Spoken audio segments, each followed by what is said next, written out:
ಪಂಜಾಬ್ನ ಮೊಹಾಲಿಯಲ್ಲಿ ಬೆಳಗ್ಗೆ ವಾಕಿಂಗ್ ಹೋಗುತ್ತಿದ್ದಾಗ ಸಂಕೀರ್ಣದ ಸುತ್ತ ಕಂತೆ ಹಣದ ನೋಟುಗಳನ್ನ ಕಂಡು ಸಾರ್ವಜನಿಕರು ಬೆರಗಾಗಿದ್ದಾರೆ. ಕೂಡಲೇ ಅಲ್ಲಿದ್ದ ಜನರು ಅಧಿಕಾರಿಗಳಿಗೆ ಮಾಹಿತಿ ನೀಡಿದ್ದಾರೆ.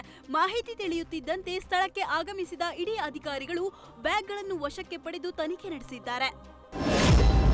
ಸಿಲಿಕಾನ್ ಸಿಟಿ ಜನರಿಗೆ ಇದೀಗ ಗುಡ್ ನ್ಯೂಸ್ ಸಿಕ್ಕಿದೆ. ಒಂದಲ್ಲ ಎರಡಲ್ಲ ಈ ಬಾರಿ ಬೆಂಗಳೂರಿನಲ್ಲಿ ಒಟ್ಟು 8 ಕಡೆ ಮಾವು ಮೇಳ ನಡೆಯಲಿದೆ. ನಾಳೆಯಿಂದ ಮೇ 17ರವರೆಗೆ ನಗರದ 8 ಕಡೆಗಳಲ್ಲಿ ಮಾವು ಮೇಳ ನಡೆಯಲಿದೆ. ಮೊದಲ ಬಾರಿಗೆ ನಮ್ಮ ಮೆಟ್ರೋ ನಿಲ್ದಾಣ ಸೇರಿ white field ground, Basavanagudi national college ground, GBA ಮೈದಾನದಲ್ಲಿ ಮಾವು ಮೇಳ ನಡೆಯಲಿದೆ. ಮೇಳದಲ್ಲಿ ಖುದ್ದು ರೈತರೇ ನೇರವಾಗಿ ಮಾವು ಮಾರಾಟ ಮಾಡಲಿದ್ದಾರೆ.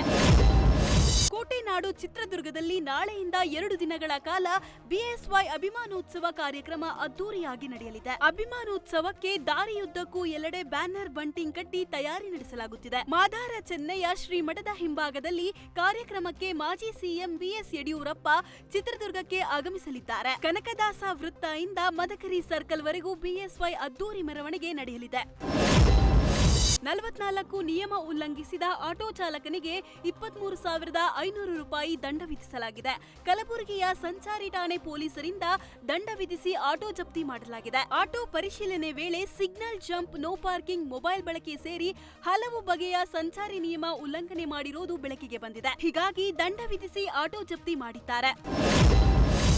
ವಕೀಲರೊಬ್ಬರ ಬ್ಯಾಂಕ್ ಖಾತೆಗೆ ಚಿನ್ನದ ಸಾಲದ ಹಣ ಜಮೆಯಾದ ಕ್ಷಣದಲ್ಲೇ ಸೈಬರ್ ಕದೀಮರು ಖಾತೆಗೆ ಕನ್ನ ಹಾಕಿ ಹಣ ಹೆಗರಿಸಿದ ಘಟನೆ ಚಿಕ್ಕಮಗಳೂರಿನಲ್ಲಿ ನಡೆದಿದೆ. ವಕೀಲ ಪ್ರಶಾಂತ್ ಗೋಲ್ಡ್ ಲೋನ್ ಪಡೆದಿದ್ದ 4.14 ಲಕ್ಷ ರೂಪಾಯಿ ಹಣ ಖಾತೆಗೆ ಜಮೆಯಾಗಿತ್ತು. ಹಣ ಜಮೆಯಾದ ಕೂಡಲೇ ಯಾವುದೇ ಒಟಿಪಿ ಅಥವಾ ಎಪಿಕೆ ಲಿಂಕ್ ಇಲ್ಲದೆ ಸೈಬರ್ ವಂಚಕರು ಹಣ ಹೆಗರಿಸಿದ್ದಾರೆ. ಈ ಬಗ್ಗೆ ಸೈಬರ್ ಠಾಣೆಯಲ್ಲಿ ಪ್ರಕರಣ ದಾಖಲಾಗಿದೆ.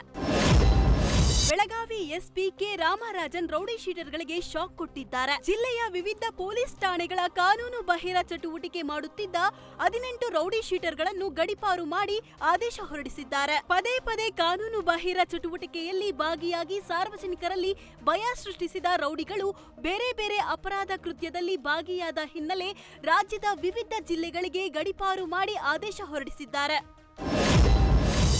ಬೆಂಗಳೂರಿನ ಆಡುಗೋಡಿ ಪೂಜಾ ದತ್ತ ಸಾವು ಪ್ರಕರಣವು ಈಗಲೂ ರಹಸ್ಯವಾಗಿಯೇ ಉಳಿದಿದೆ. ಆಕೆ ಆತ್ಮಹತ್ಯೆ ಮಾಡಿಕೊಂಡಿದ್ದಾಳೆಯೇ ಅಥವಾ ಅನಾರೋಗ್ಯದಿಂದ ಮೃತಪಟ್ಟಿದ್ದಾಳೆಯೇ ಎಂಬ ಅನುಮಾನಗಳು ಪೊಲೀಸರಿಗೆ ಕಾಡುತ್ತಿವೆ. ಕಳೆದ 3 ತಿಂಗಳಿಂದ ಪೂಜಾ ಮನೆಯಿಂದ ಹೊರಬರದೇ ಇದ್ದದ್ದು ಹಲವು ಸಂದೇಶಗಳಿಗೆ ಎಡೆಮಾಡಿಕೊಟ್ಟಿದೆ. ಆಕೆಯ ಹಣದ ಮೂಲದ ಬಗ್ಗೆಯೂ ಇದೀಗ ಪೊಲೀಸರು ಮಾಹಿತಿ ಕಲೆ ಹಾಕಿದ್ದಾರೆ. ಯಾವುದೇ ಕೆಲಸವಿಲ್ಲದಿದ್ದರೂ ಆಕೆ ತನ್ನ ಜೀವನದ ಖರ್ಚು ವೆಚ್ಚಗಳನ್ನು ಹೇಗೆ ನಿಭಾಯಿಸುತ್ತಿದ್ದಳು ಎಂಬುದು ಈಗ ಪೊಲೀಸರನ್ನು ಕಾಡುತ್ತಿರುವ ಪ್ರಶ್ನೆಯಾಗಿದೆ. ಈ ಹಿನ್ನೆಲೆಯಲ್ಲಿ ಹಳೆಯ ಕಂಪನಿಯ HR ಸಂಪರ್ಕಿಸಿ ಆಕೆ ಕೆಲಸ ಬಿಡುವಾಗ ಪಡೆದ ಹಣದ ವಿವರ ಪಡೆಯಲು ಅಧಿಕಾರಿಗಳು ಮುಂದಾಗಿದ್ದಾರೆ. ಪ್ರಸ್ತುತ ಆಕೆಯ ಎಲ್ಲಾ ಬ್ಯಾಂಕ್ ಖಾತೆಗಳ ಮಾಹಿತಿಯನ್ನು ಕಲೆ ಹಾಕುತ್ತಿರುವ ಪೊಲೀಸರು ಆರ್ಥಿಕ ವ್ಯವಹಾರಗಳ ಮೂಲಕ ಸಾವಿನ ರಹಸ್ಯ ಭೇದಿಸಲು ತನಿಖೆ ಚುರುಕುಗೊಳಿಸಿದ್ದಾರೆ.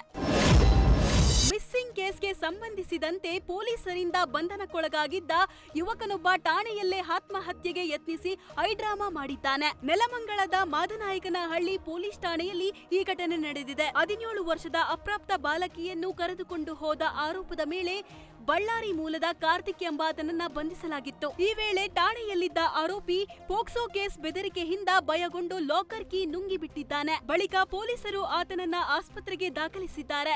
ಇನ್ನು ಆರೋಪಿಗೆ 10 ಕೆಜಿ ಬಾಳೆಹಣ್ಣು ತಿನ್ನಿಸಲಾಗಿದ್ದು ಮಲದ ಮೂಲಕ ಕೀ ಹೊರಬಂದಾಗ ಪೊಲೀಸರು ನಿಟ್ಟುಸಿರು ಬಿಟ್ಟಿದ್ದಾರೆ.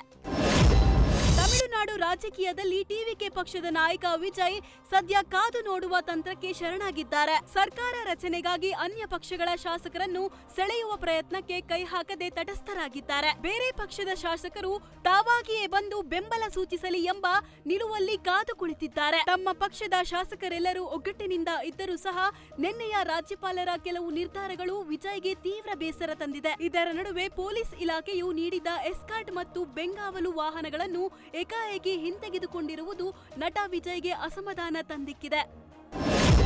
ರಾಜ್ಯದ ಹಿತಾಸಕ್ತಿ ರಕ್ಷಣೆಗಾಗಿ ಎಐಎಡಿಎಂಕೆ ಪಕ್ಷಕ್ಕೆ ಟಿವಿಕೆ ಬೆಂಬಲ ಕೊಡಲಿ ಎಂದು ಎಐಎಡಿಎಂಕೆ ಪಕ್ಷದ ಶಾಸಕರು ಹೇಳಿದ್ದಾರೆ. ಟಿವಿಕೆ ಪಕ್ಷದ ನಾಯಕರು ಶಾಸಕರಿಗೆ ಆಡಳಿತ ಸರ್ಕಾರ ನಡೆಸಿ ಅನುಭವವಿಲ್ಲ, ವಿಜಯ್ಗೆ ಅನುಭವದ ಕೊರತೆಯಿಂದಾಗಿ ಸರ್ಕಾರ ಕುಸಿಯಬಹುದು, ಇದರಿಂದಾಗಿ ರಾಜ್ಯದ ಅಭಿವೃದ್ಧಿ ಏಳಿಗೆಗೆ ಹಿನ್ನಡೆಯಾಗುತ್ತೆ ಅಂತ ಎಐಎಡಿಎಂಕೆ ಪಕ್ಷದ ನಾಯಕರು ಶಾಸಕರು ಹೇಳಿದ್ದಾರೆ.